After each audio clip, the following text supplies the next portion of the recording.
Page 32. Dragging nets from engine-powered as opposed to wind-powered ships was a huge technological boon for the fishermen, especially because they could then use the rail line at Grimsby to get the fish to London rapidly. Soon a rail line and port system were organized. The boats would stay fishing in the North Sea for as long as 10 weeks at a time, all the while offloading their catch to the fleet's carriers, which sped the fish to Grimsby.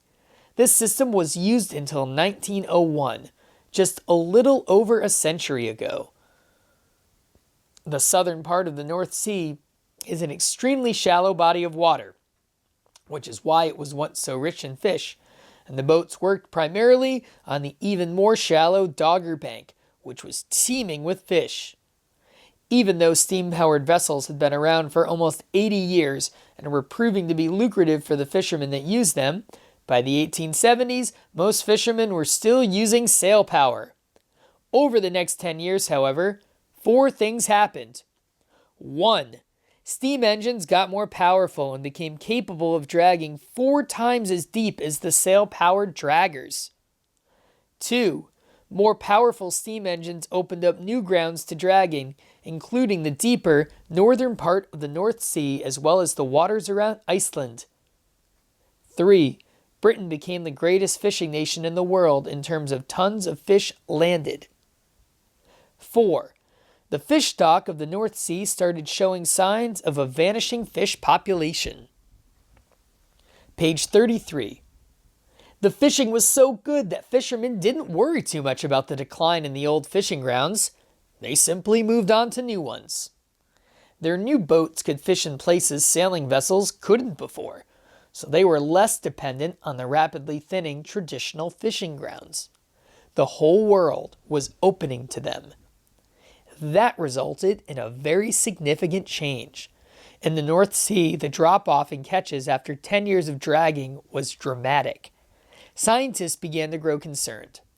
From the late 1870s on, the English regularly convened commissions aimed at curbing the destruction caused by trawlers.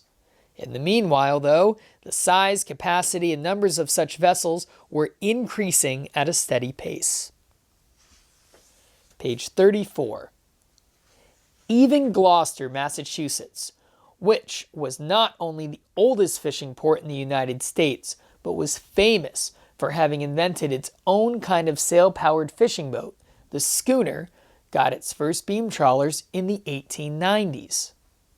Fishermen feared the devastating consequences the continued use of net trawlers would bring. By 1911, New England fishermen were uniting with those of other regions to demand that Congress ban the new practices.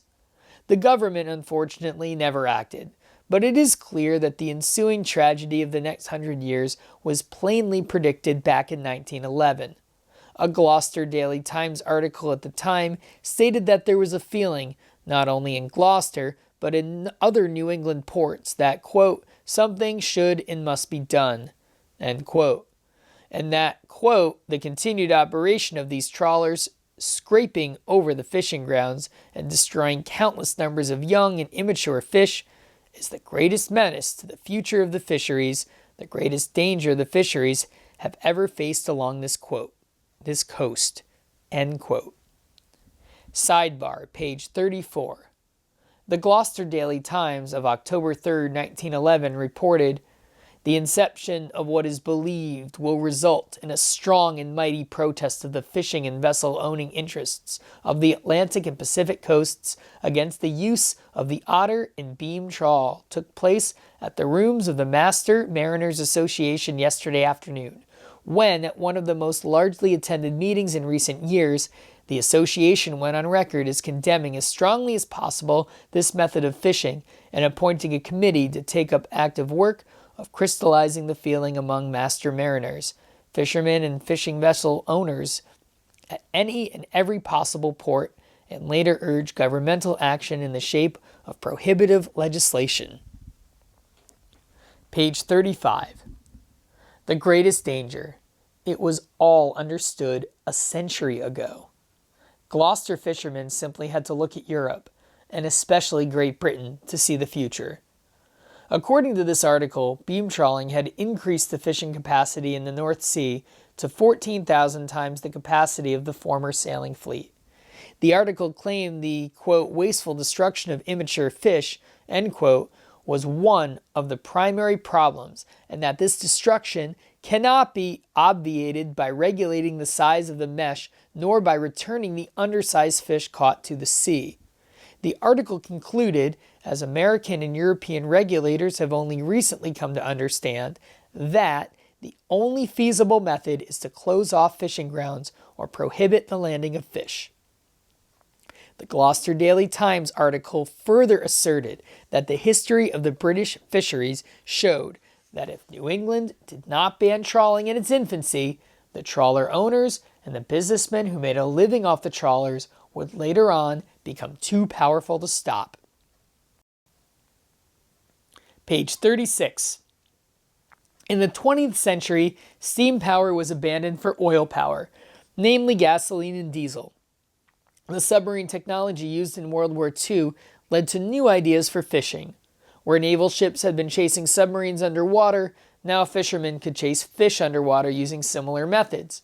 Small airplanes could be sent out to find the schools of fish, and sonar, sound that radiated and bounced off of objects, which it then identified, could also be used to find fish. Nets were also made more effective. Originally, a net could not drag off the bottom of the ocean because it would tear on the rocky subterrane, which would cause fishermen to lose their costly net. But the invention of plastic during World War II changed that. Now, a strong, inexpensive plastic cord called monofilament made netting much cheaper, so fishermen could risk dragging right on the seafloor. There were other inventions such as ticklers, chains on the bottom of the net that had a lot of movement and drove fish into the net. Rock hoppers, bouncy rubber rollers that could hop over and between rocks, were developed to scrape the bottom more closely. Bottom draggers could now go anywhere because rock hoppers and monofilament nets made it unnecessary to avoid rough, jagged bottoms. Page 37, bold print. Fishermen could hunt down fish as they hid between rocks because there was literally nowhere left for fish to hide.